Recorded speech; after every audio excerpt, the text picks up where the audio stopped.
Hi, I'm Dr. Joseph Camo, Associate Professor of Sociology at Georgia Southwestern State University. Today, we're unpacking one of the most important tools in the sociological toolkit, Robert Merton's analysis of social functions.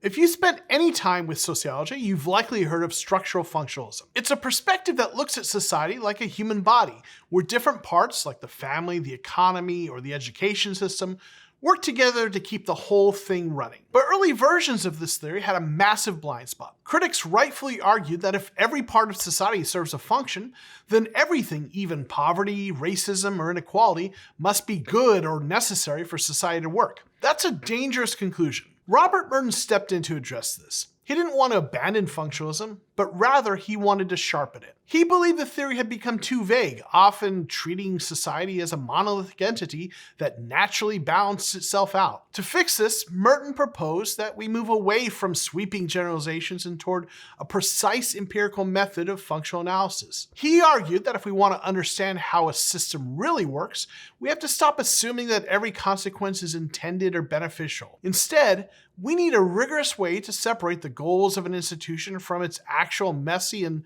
sometimes destructive realities. To do this, he developed the concept of manifest functions, latent functions, dysfunctions, and nonfunctions. By systematically categorizing the consequences of social action, we gain the ability to analyze the system without blindly validating it. To make this analytical method understandable, I found it helpful to organize Merton's ideas into a hierarchy. In this framing, I divide Merton's types of functions into two primary categories: those that involve intended and anticipated outcomes, and those that involve unintended and unanticipated outcomes. The logic of this hierarchy starts with a simple question: what is the consequence of a given social action? But it quickly branches into two distinct paths. On the left side of our hierarchy, we have the anticipated and intended consequences, which Merton called manifest functions. These are the stated, planned, and recognized goals of a social institution. If you ask a student why they go to college, they'll tell you it's to get a degree and land a job. That is the manifest function of higher education. It's the part of the system that we all agree on and plan for. It is the official version of reality. But Merton knew that society is messy. Often the most important work an institution does is not what it set out to do. That brings us to the right side of our hierarchy, the unanticipated and unintended consequences. Merton argued that if we only look at the manifest functions, we are missing the majority of the story. For within this branch are latent functions. These are the hidden, unintended consequences that are actually helpful to the system. Using our college example, while the manifest function is the degree, a latent function might be the marriage market.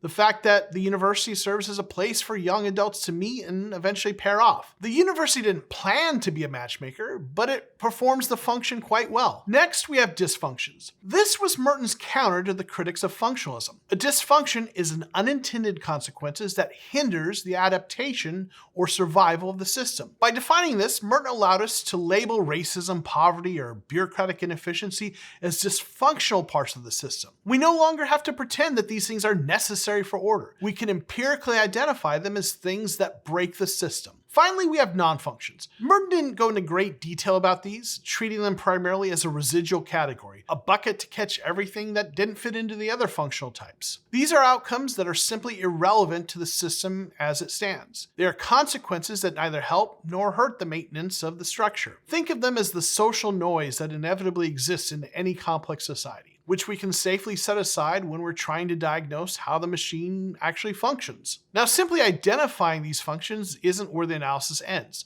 To truly master this, we have to grasp Merton's concept of net balance.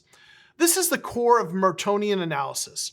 Merton argues that we cannot simply label an institution functional or dysfunctional in a vacuum. Instead, we have to weigh the total aggregate of all manifest and latent functions against all the dysfunctions. It's a complex empirical calculation of the net balance. Is the institution on the whole maintaining the structural stability of the system, or is it contributing to the breakdown of the system? Crucially, Merton forces us to ask, functionally, for whom?